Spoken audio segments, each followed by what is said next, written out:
Graça e paz, meus irmãos. Vamos iniciar mais um estudo bíblico com base no Sermão do Monte. Abra sua Bíblia em Mateus capítulo 5, versículo 17. Mateus capítulo 5, versículo de número 17. Mateus capítulo 5, versículo 17 até o versículo 20. Diz assim o texto: Não penseis que vim revogar a lei ou os profetas. Não vim para revogar, vim para cumprir. Porque em verdade vos digo, até que o céu e a terra passem, nenhum tio ou um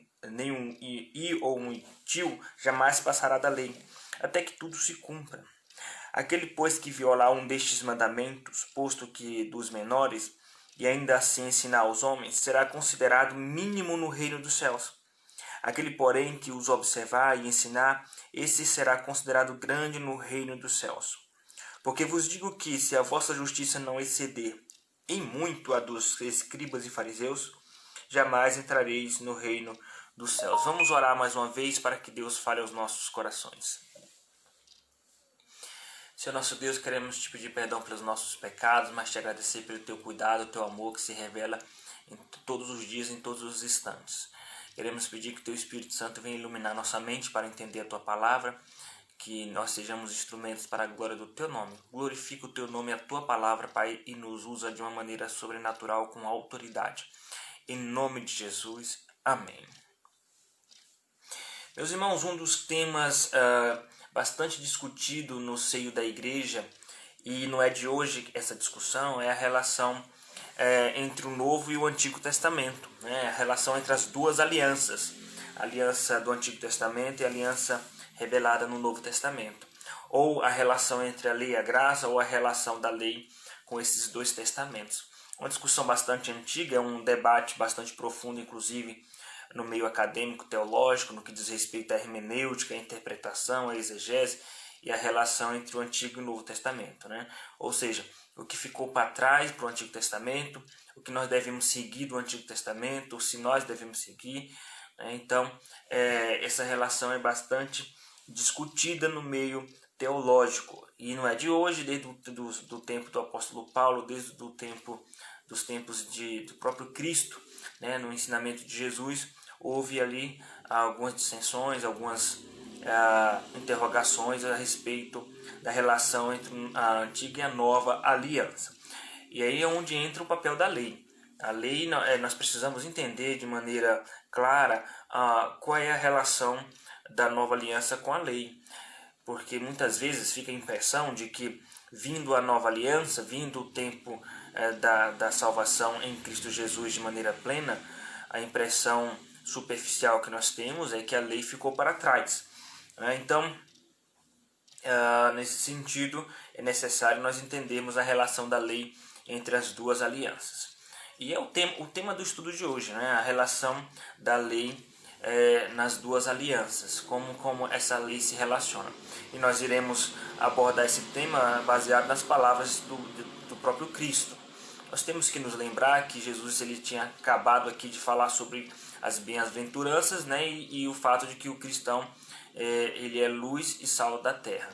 Então, o cristão ele é luz do mundo e sal da terra, no sentido de testemunhar através de palavras e de sua própria vida aquilo que está descrito nas bem-aventuranças, né?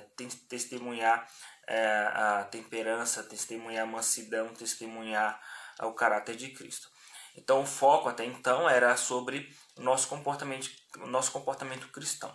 O foco, no versículo de número 17, passa a ser o próprio Cristo, né? Então Jesus diz: Não penseis que eu vim revogar a lei. Então, até então, o foco era nós, os cristãos, né? Bem-aventurados sois, né? Ou bem-aventurados os mansos, bem-aventurados os pobres de espírito, né? Não, vós sois a luz do mundo, vós sois o céu da terra. Agora ele volta para a primeira pessoa: eu vim não para revogar a lei. Neste foco, Jesus vai então iniciar o discurso acerca da sua missão, mostrando a relação da lei nas duas alianças. Então, dentro dessa relação da lei nas duas alianças, nós teremos, que é o tema de hoje, a relação da lei nas duas alianças, nós teremos os seguintes tópicos, né? a lei e a sua relação com Cristo, depois a lei e a sua relação com o tempo, depois a lei e a sua relação com os crentes, com os cristãos. Então, repetindo, a relação da lei nas duas alianças. Em primeiro lugar, a lei e sua relação com Cristo, depois a lei e sua relação com o tempo, depois a lei e sua relação com os cristãos. Em primeiro lugar, a lei e sua relação com Cristo. Nós temos que entender que a relação da lei com Cristo não era uma relação substitutiva, tá? Então Jesus ele não veio para substituir a lei, tá? Porque a impressão que alguns judeus tinham naquela época, como o ensino de Jesus era um ensino inovador, um ensino diferente do ensino dos fariseus, um ensino que trazia paz, alegria, esperança para os judeus, diferente do ensino dos fariseus, que era um ensino que trazia peso, né, opressão. Então, os judeus, né, que estavam ouvindo Jesus naquele tempo, eles tinham a tendência de achar que Jesus ele estava vindo trazer um ensino contrário à lei, né? Então, era um ensino tão que promovia tanto esperança e paz que dava a impressão que era algo contrário à lei, tá? Então alguns começaram a achar que Jesus ele veio para revogar a lei. E não somente por causa dessa impressão, mas também por causa de alguns episódios, né? Nós devemos nos lembrar aí que os fariseus eles sempre entravam em conflito com Cristo e com os discípulos de Cristo por causa da aparente quebra da lei por parte dos discípulos, né? Então eles acusavam Jesus de que Jesus não guardava o sábado, né? Acusavam porque Jesus curava no sábado, acusavam os discípulos de Jesus que não lavavam as mãos e por aí vai. Então os fariseus começaram a acusar Cristo de que Cristo ele veio, que Cristo era contra Moisés. É o mesmo karma que perseguiu o apóstolo Paulo, né? Continuamente acusavam o apóstolo Paulo de que Paulo ele não seguia a lei de Moisés, ele era contra Moisés. Então, quando ele fala aqui no versículo de número 17, não penseis, porque eles estavam pensando isso, né? A maioria estava pensando que Jesus veio para revogar a lei. Então, tanto por causa do espírito inovador do ensino de Cristo, como pelo aparente descumprimento de Jesus e de seus discípulos da lei. Mas não é que Jesus estava descumprindo a lei de Moisés. Jesus estava cumprindo a lei de Moisés sob a nuance correta, diferente dos fariseus. Então, o que nós vamos aprender aqui, a relação da lei com Jesus, a primeira coisa que nós vamos aprender é que não era uma relação substitutiva. Jesus não veio para substituir a lei. Ele veio para nos substituir no cumprimento à lei, tá? Mas não para substituir a lei. Ele não veio para anular a lei, para revogar a lei. Tá? Então, qual era a relação da lei com Cristo? Era uma relação revelacional. A relação da lei com Cristo era uma relação, e é uma relação revelacional, no sentido de cumprir, de preencher, de completar a revelação de Deus. Versículo 17. Não penseis que vim revogar a lei ou os profetas. Lembrando que quando ele faz uma referência entre leis e profetas, ele está fazendo aqui, tomando uma parte pelo todo, né? Fazendo uso da linguagem da metonímia, ou seja, tomando uma parte pelo todo. Leis e profetas aqui é uma referência ao Antigo Testamento como um todo, né? Então, ele diz, versículo 17, não vim para revogar, e sim para cumprir. Esse verbo cumprir, meus irmãos, é da raiz do verbo plerol, que significa preencher, completar, cumprir no sentido de completar. E nós sabemos que a revelação de Deus ela veio chegar no seu ápice, na sua completude em Cristo Jesus, né? Não estou falando apenas no sentido literário, como se a revelação de Deus se completou nos evangelhos, desconsiderando as cartas de Paulo, Apocalipse. Não, estou dizendo que com a vinda de Cristo chegou a plenitude dos tempos. Então cumpriu-se a revelação de Deus em Cristo Jesus, e os apóstolos eles deram prosseguimento ao fechamento dessa revelação nas cartas e nas epístolas, né? E na revelação do Apocalipse. Então, Cristo veio para cumprir a lei e os profetas, ou seja, cumprir o Antigo Testamento, ou dar cumprimento ou completude à revelação do Antigo Testamento. Então, qual é a relação da lei com Jesus? É uma relação de revelacional, né? De completar a revelação. E veja, quando eu falo Antigo Testamento, de certa forma, estou me referindo à lei também. Né? Por quê? Porque nós temos que entender o seguinte, que o livro do Pentateuco veio para mostrar a lei de Deus, né? Revelar a lei, o pacto das obras, né? O pacto condicional, a aliança condicional. Os livros históricos, né? Como Reis, Samuel, Crônicas, veio para mostrar as consequências da desobediência à lei e as consequências da obediência à lei, né? Os desdobramentos, né? Das bênçãos e das maldições da lei. Isso foi descrito também de forma poética, através dos livros poéticos. E os profetas, na verdade, é uma exortação de Deus para que o povo retorne à lei, tanto para a obediência da lei, quanto para a promessa de um substituto no que diz respeito a essa obediência. Então, o Antigo Testamento é a lei, ou exortando a obedecer à lei, ou prometendo um substituto que obedeceria em nosso lugar, que é o Messias. Por isso que ele fala de leis e os profetas. Então, a relação de Cristo com a lei é uma relação revelacional, no sentido de cumprir. Cristo veio para completar a revelação. Isso está escrito, por exemplo, em Hebreus capítulo de número 1, versículo 1 e 2. Havendo Deus falado outrora pelos pais e pelos profetas, nos falou agora pelo seu Filho. Então, Jesus é Deus falando conosco. Existe também a relação profética, né? Então, a relação da lei com Cristo é uma relação profética, no sentido de que Cristo ele é o cumprimento das profecias. Ele veio para cumprir as profecias. A Lúcia está perguntando qual é o livro. Evangelho de Mateus, capítulo 5, versículo 17. Até o versículo 20. Mateus capítulo 5, versículo 17 ao 20. Nós estamos expondo ao Sermão do Monte. Então, é uma relação profética e isso fica evidente, meus irmãos, em vários textos, especialmente desde o nascimento de Cristo, né, as várias referências aos profetas. Né? Isso é claro e constante no início do Evangelho de Mateus. Você abrir aí os primeiros capítulos de Mateus, você vai observar várias referências proféticas. Tá? Então, capítulo 1, né, versículo 22. Ora, tudo isso aconteceu para que se cumprisse o que foi dito pelo Senhor por intermédio do profeta. Né? Então, capítulo 2, diz o seguinte, versículo 5.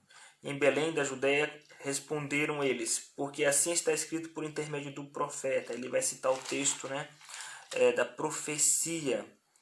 No capítulo 2 ainda, diz assim, no versículo de número 14. Dispondo-se ele, tomou de noite o menino e sua mãe e partiu para o Egito, e lá ficou até a morte de Herodes, para que se cumprisse o que fora dito pelo Senhor por intermédio do profeta. Aqui também no capítulo 2, versículo 17. Então se cumpriu o que fora dito por intermédio do profeta Jeremias. Né? Capítulo 2, versículo 23. E foi habitar numa cidade chamada Nazaré para que se cumprisse o que fora dito por intermédio do profeta.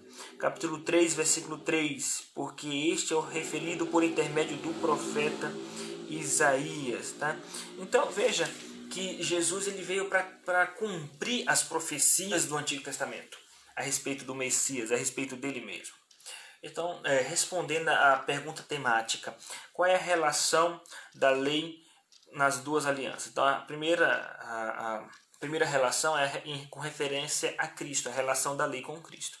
É uma relação revelacional, onde o texto fala, onde Jesus falou que ele veio para cumprir a lei e os profetas, no sentido revelacional, no sentido de completar a revelação. Em segundo lugar, no sentido profético, né? Uma relação profética, porque Jesus veio para cumprir as profecias.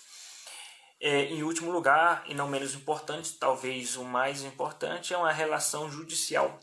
Quando ele fala que veio cumprir, então no sentido de cumprir a revelação, cumprir as profecias e cumprir a lei. Então, quando ele fala lei e profetas, então veio cumprir as profecias, cumprir a revelação, mas também ele veio obedecer a lei. Então, é uma relação judicial também, a relação de Cristo com a lei. Judicial em que sentido? No sentido de nos substituir. Tá? Nós temos que entender isso de maneira muito clara. Jesus veio para obedecer a lei de Deus, mesmo sem precisar obedecer a lei de Deus. Por que ele não precisava obedecer a lei de Deus? Porque Cristo é o próprio Deus, né? Ele é claro que ele vivencia a sua própria lei em seu caráter constantemente, né, como Deus. Mas essa lei de Deus, ela foi revelada aos homens historicamente, dentro do tempo e do espaço, dentro das circunstâncias humanas. Essa lei ela foi manifestada com algumas propriedades próprias para o homem, tá? Então, com respeito à lei de Moisés, isso fica evidente, né? A circuncisão, o que mais? As leis do tabernáculo, apresentar o primogênito no templo. Tudo isso são leis que refletem o caráter de Deus, obviamente, mas que são leis estritamente aplicáveis à realidade humana. Então, nesse sentido, Jesus não precisaria obedecer essa lei, mas ele não precisava obedecer a lei, mas ele escolheu obedecer. Porque se ele não tivesse obedecido a lei de Moisés de maneira completa, certamente nós pereceríamos. Porque nós precisávamos obedecer a lei de Deus para sermos salvos. Agora, veja, uma vez que Jesus obedeceu a lei de Deus, será que ainda é necessário nós obedecermos a lei de Deus? Sim e não. Permita-me explicar o que eu quero dizer com isso. Primeiro, é evidente que Jesus ele veio para obedecer a lei e ele obedeceu a lei. Porque está escrito em Filipenses capítulo de número 2, versículo 8, que ele foi obediente até a morte de cruz. Então Jesus ele foi obediente para nos substituir, para nos salvar. Então a pergunta, nós ainda precisamos obedecer a lei de Deus? Não precisamos no sentido de salvação, no sentido de condição para sermos salvos. Nós não precisamos mais obedecer a lei de Deus, porque Cristo obedeceu em nosso lugar. Se você acha que ainda precisa obedecer a lei de Deus para ser salvo, você está desprezando toda a obra de Cristo. Você está menosprezando tudo o que Cristo fez. Você está pisoteando tudo o que Cristo fez. Você está escanteando, você está colocando de lado, de maneira desprezível, tudo o que Cristo fez. Porque se ainda é necessário nós obedecermos a lei para sermos salvos, então Jesus veio à terra à toa. Jesus veio à terra sem sentido. Então, para que Jesus veio à terra? Ele veio para obedecer a lei em nosso lugar. E a pergunta é, ele conseguiu? Sim, ele conseguiu, porque está escrito em Filipenses 2,8 que ele foi obediente até a morte, e morte de cruz. Então Jesus, por isso que Jesus é a nossa justiça. Ele é o sol da justiça. Porque ele veio para cumprir a lei e cumpriu de maneira perfeita a lei em nosso lugar. Tá? Então, nós não precisamos obedecer a lei para sermos salvos. Mas nós precisamos sim obedecer a lei de Deus, mesmo assim. Mas não é para ser salvos. Nós precisamos obedecer a lei de Deus por gratidão, por dever de consciência, por amor a Deus, por dever de filhos de Deus. Mas não é para ser salvos. Nós precisamos obedecer a lei de Deus porque é nossa obrigação de salvos. Nós já somos salvos. Então, nós não precisamos obedecer para ser salvos. Agora, e se nós descumprirmos a lei? Se nós pecarmos contra Deus ou tropeçarmos na lei? Iremos perder essa salvação? Não, porque aonde nós erramos, Jesus acertou em nosso lugar. Foi para nos garantir a salvação. Agora, se você tem certeza de que você é salvo, de que Jesus te salvou, essa certeza ela vai, consequentemente, inevitavelmente, te constranger a lutar para obedecer a lei de Deus. E se você não tem esse desejo ardente de obedecer a lei de Deus, você é filho do diabo. Então, meus irmãos, seguindo aqui. Qual é a relação da lei com Cristo? É uma relação revelacional. Jesus veio para completar a revelação, porque o verbo aqui cumprir, plerol, no sentido de completar. É uma revelação aliás, é uma relação revelacional, é uma relação profética, ele veio para cumprir as profecias, é uma relação judicial, porque ele veio para nos substituir, ok? Agora para o segundo ponto, o tema do estudo é a relação da lei dentro das duas alianças, né? Como a lei se relaciona nas duas alianças. Então, o primeiro ponto é a lei e sua relação com Cristo. Agora, o segundo ponto é a lei e sua relação com o tempo. Como a lei foi administrada no tempo, né? Temporalmente. Em primeiro lugar, a lei ela tem uma relação com o tempo, uma relação de permanência. Versículo de número 18. Porque em verdade vos digo, até que o céu e a terra passem, nem um i ou um tio jamais passará da lei, até que tudo se cumpra, até que tudo se cumpra. Nenhum i, nem um tio jamais passará da lei. Isso significa que nem mesmo a menor vírgula ou a menor letra, os pormenores da lei vão deixar de existir até que a terra e o céu se passem. Porque quando ele fala que nenhum i ou um tio jamais passará, nós temos que entender que, na verdade, no texto original não está escrito a letra i, né? Porque a letra I na verdade nem existia na época dos apóstolos, tá? Na época em que o Evangelho de Mateus foi escrito. Mas aqui é uma transliteração ou um equivalente da letra I. Porque a letra que foi escrita aqui em grego é iota, né? Uma letra do alfabeto grego. Uma letra bem pequena, né? Uma pequena letra, né? Minúscula. Uma das menores letras do alfabeto grego, o iota. Então, nenhum iota, nenhuma letra pequena da lei, ou um tio. Esse tio já não é do grego, é do hebraico. Esse tio aqui, na verdade, é a palavra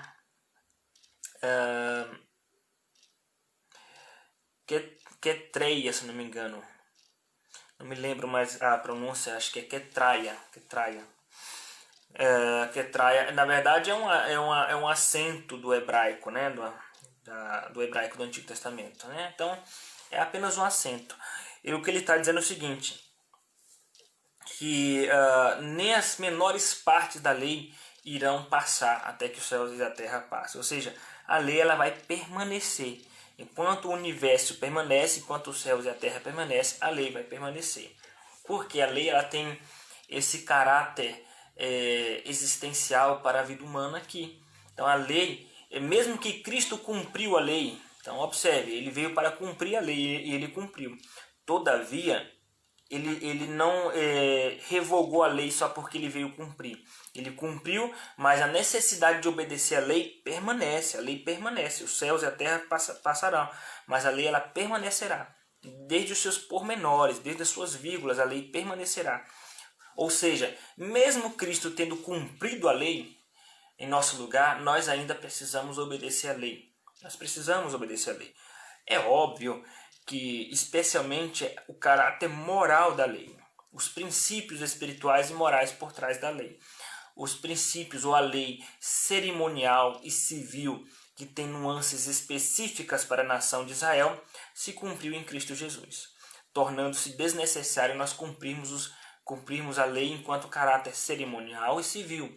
Isso fica claro no livro de Hebreus. Mas a lei enquanto caráter moral ainda permanece. Então, qual é a diferença de uma para outra? Então, lei moral. Lei moral fica evidente nos 10 mandamentos, né? Não mentir, não matar, honrar pai e mãe, né? Adorar a Deus, amar a Deus sobre todas as coisas, né? Não ter outros deuses além do Senhor, não falar o nome de Deus em vão, guardar o dia do descanso, não adulterar, não dar falso testemunho. Isso aí, o caráter moral é um caráter que permanece, né? A lei, essa lei permanece. Agora a lei enquanto caráter cerimonial já se cumpriu em Cristo, né? Os sacrifícios do Antigo Testamento, né? Oferta de manjares, né? Então a festa da lua nova, etc. Essas leis cerimoniais e leis civis, né? Que eram leis específicas para o contexto israelita, se cumpriu em Cristo Jesus. Então, isso não precisa, mas o caráter espiritual e moral da lei permanece, né? Permanece. E aspectos da lei que antecedem a questão de Moisés, tá? Questão de Moisés. Por exemplo, a questão do dízimo, nós entendemos que o dízimo ainda permanece no Novo Testamento, porque o dízimo não é uma lei de Moisés. Moisés se apropriou de um princípio que já existia antes mesmo da lei. Muito bem. Então, qual é a relação da lei com o tempo? É uma relação de permanência, mas também é uma relação escatológica, tá? Versículo 18. Porque em verdade vos digo, até que o céu e a terra passem, nenhum i, né, que é um iota, né? Ou um tio jamais passará da lei até que tudo se cumpra, tá? Mas depois que tudo se cumprir, né, Deus vai fazer nova todas as coisas, e alguns aspectos da lei, que são aspectos presos à realidade humana da Terra agora, né, esse contexto atual, irá passar, ok? Mas então isso aponta então para uma questão escatológica, tá? Até que o céu e a terra passem. Mas um dia o céu e a terra passarão, no sentido de que Deus vai renovar todas as coisas, vai restaurar todas as coisas, vai trazer um novo céu e uma nova terra. Quando isso acontecer, na verdade a lei ela vai ser vivenciada em nosso caráter de maneira natural, tá? Sem um esforço sobre-humano da nossa parte para obedecer a lei, como acontece hoje. Mas por que vai ser algo natural a lei? Ela vai estar estampada em nosso coração e nosso caráter. Porque nós teremos um novo corpo, tá? Então não haverá necessidade de uma lei prescrita, né? Como na lei de Moisés, com proibições, etc. Porque nós já teremos um novo corpo, um corpo glorificado, nós seremos santos, seremos semelhantes a Ele. Então a lei já vai ser algo natural, né? Muito bem. Então nós vimos que, em primeiro lugar, nós vimos a relação da lei com Cristo, é uma relação revelacional, profética e judicial, e vimos a relação da lei com o tempo, né? É uma relação de permanência, mas é uma relação escatológica no sentido de apontar para o fim. Veremos agora a relação da lei com os crentes, a relação da lei com os cristãos, com os filhos de Deus. Qual é a relação da lei com os filhos de Deus? A primeira coisa que nós precisamos entender pelo contexto é que os filhos de Deus, os crentes, eles desejam obedecer à lei de Deus. Mesmo tendo certeza da salvação, mesmo tendo certeza de que Cristo obedeceu toda a lei em nosso lugar. O verdadeiro cristão ele tem sede da justiça de Deus. Então, versículo de número 6 fala: bem-aventurados que têm fome e sede de justiça, porque serão fartos, né? Então, o cristão ele tem sede da justiça de Deus. Então, nós temos o desejo de obedecer à lei de Deus. Mas nessa relação da lei com o crente, nós temos que entender que existe graus de gravidade, né, ou gravidade da lei, tanto no sentido de obediência e desobediência, como de consequências. Em outras palavras, existem pecados mais graves do que outros, tá? Assim como existem mandamentos que têm alguns mandamentos que têm mais peso do que outros. Existem pessoas que acham que não existe pecadinho e pecadão. Não existe pecadinho nem pecadão. É uma frase comum no meio evangélico, tá? Essas pessoas falam isso para tentar exortar as pessoas de que todo pecado é gravíssimo. Mas a Bíblia não fala isso. A Bíblia diz que, pelo contrário, que existem pecados mais graves do que outros.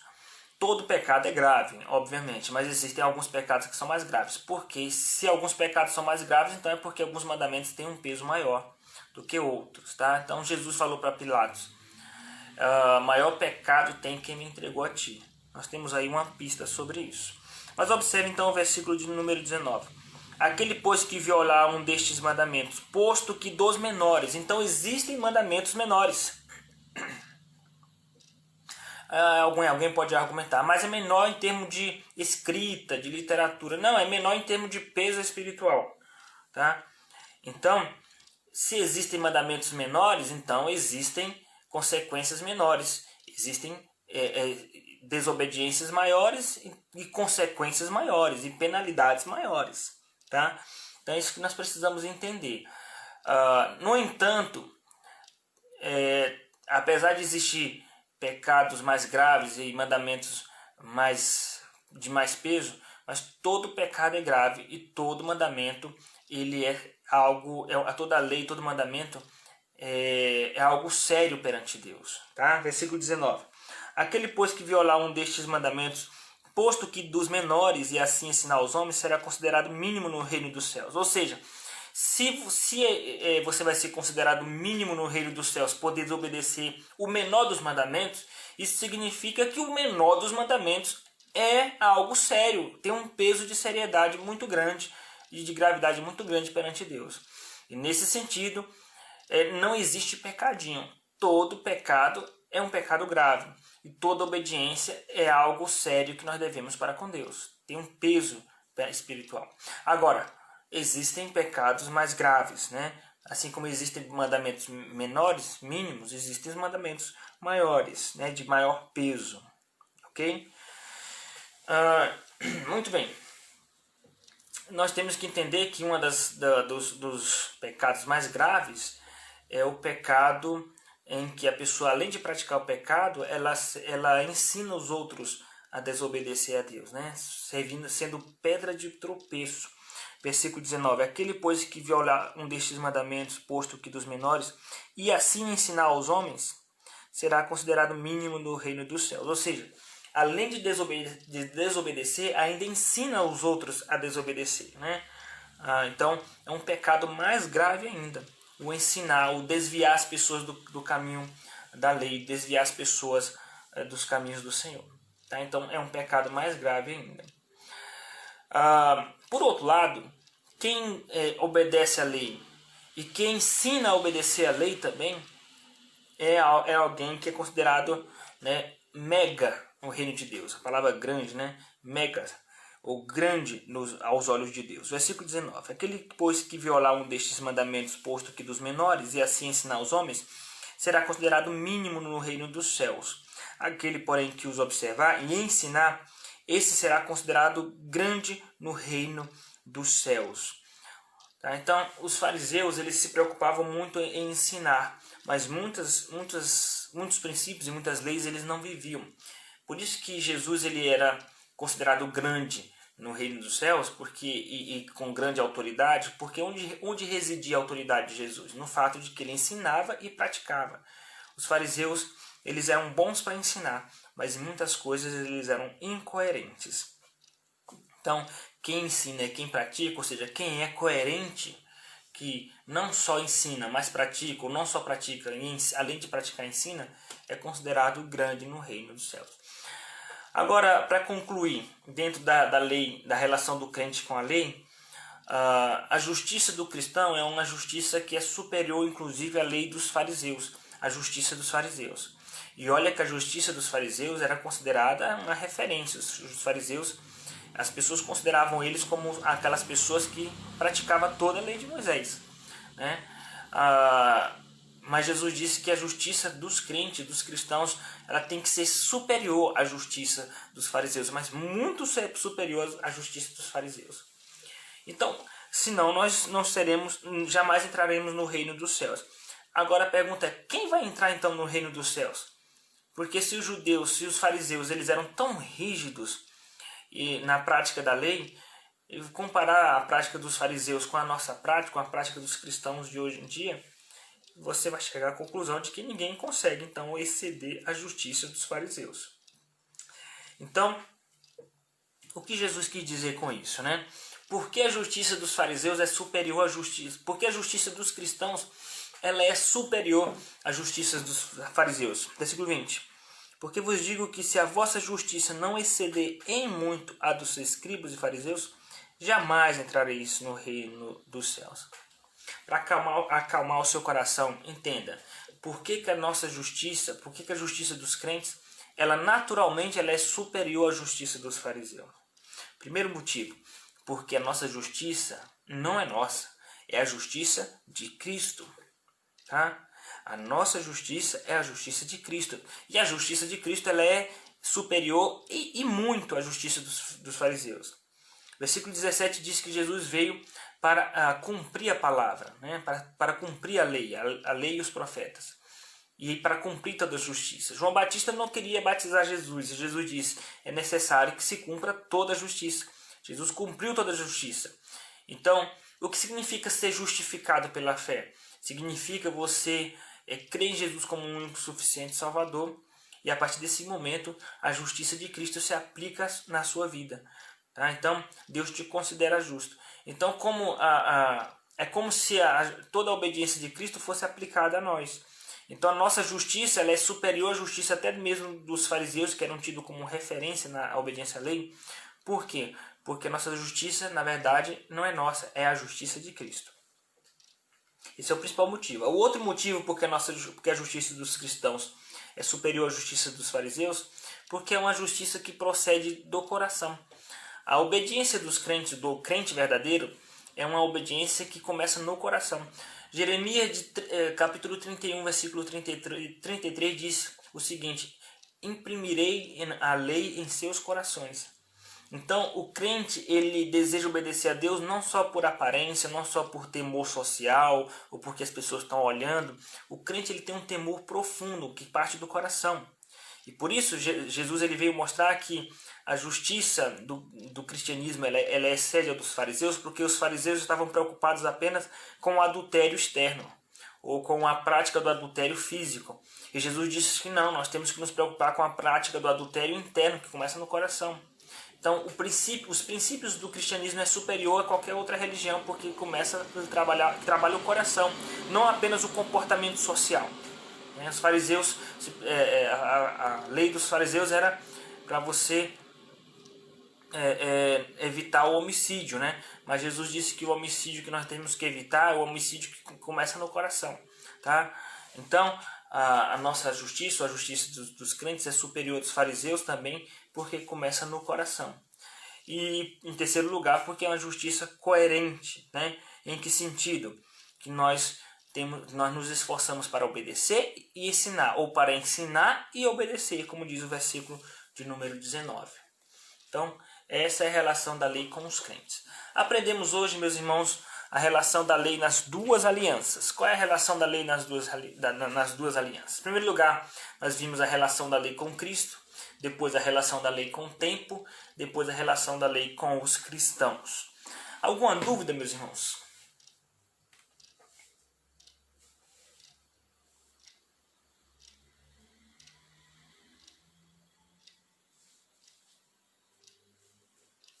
Parece que não temos nenhuma dúvida, então nós vamos encerrar com a oração.